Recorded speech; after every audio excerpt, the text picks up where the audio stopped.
This is Hidden Killers Week in Review. A look back at the most prolific stories of the week.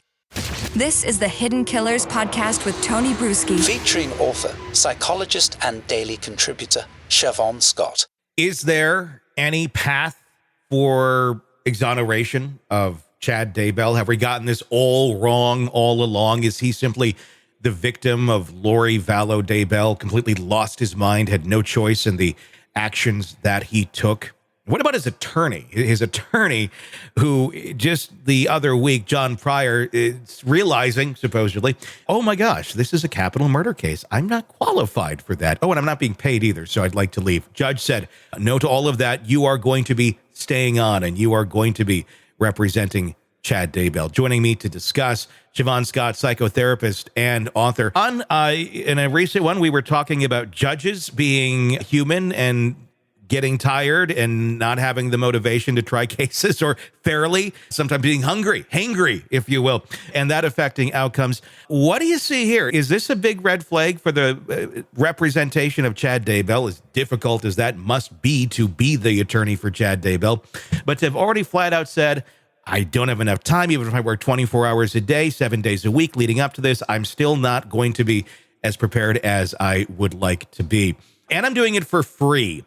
Those seem to be kind of two big factors that I don't think I'd want my attorney that is arguing for my life or death to have those sort of issues, pulling at them. Yeah, the first thing that occurred to me is, wouldn't we have seen this coming a long time ago? Yeah.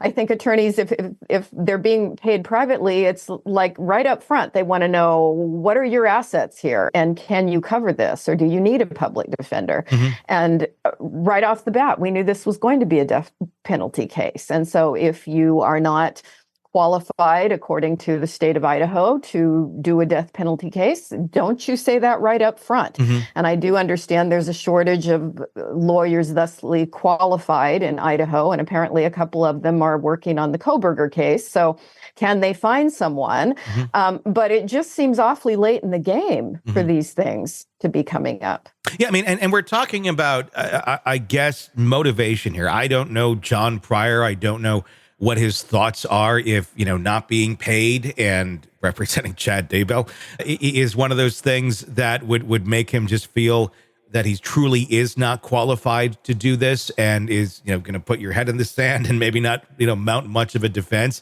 I mean, that's what happened with Lori Vallow Daybell. I mean, they were paid and they still couldn't mount much of a defense. Mm-hmm. Is this something where, he's already raising his hand saying, look, these are issues. These are things that I have problems doing. I don't think I can do it. What kind of issues do you think this is going to raise when it comes to defending him in court in the coming months?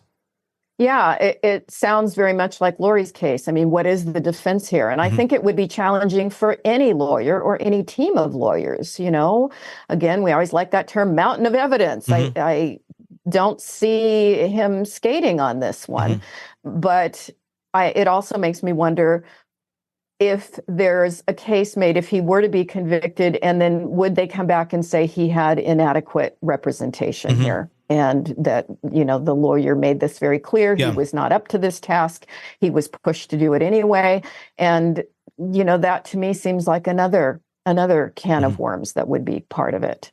Let's talk about the relationship of Chad Daybell and Lori Vallow Daybell. Not that long ago in filing, it was very much laid out that they believe Chad Daybell was pretty much the victim of Lori. So basically, and I'm just kind of paraphrasing here, Chad and Alex, Lori's brother, they were just so smitten with her that they would do anything that she wanted them to do. And essentially walking right up to the line of saying, yeah, Chad did these things, but it was Lori's fault. I mean, what kind of a defense is that? We're talking about a psychological defense of saying, yeah, I did it because she told me to, and I had no control. I mean, has anything like that ever worked in the history of trials?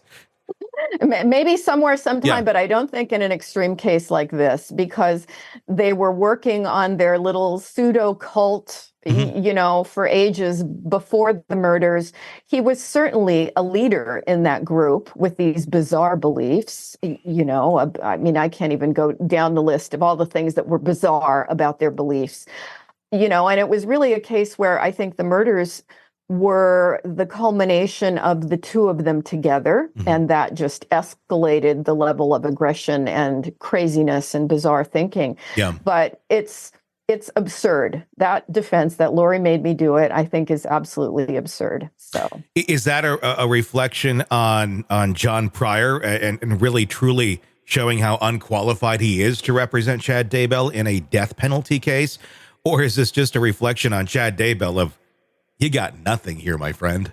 Yeah, I cannot imagine trying to defend Chad Daybell. I'm not a lawyer. I don't know. Yeah. I don't know all the tricks of the trade, but I just don't see any kind of reasonable defense. And so this may just be, something any attorney, this would be the best they can come up with. Want to listen ad-free? Want advance access to all of our interviews before anyone else?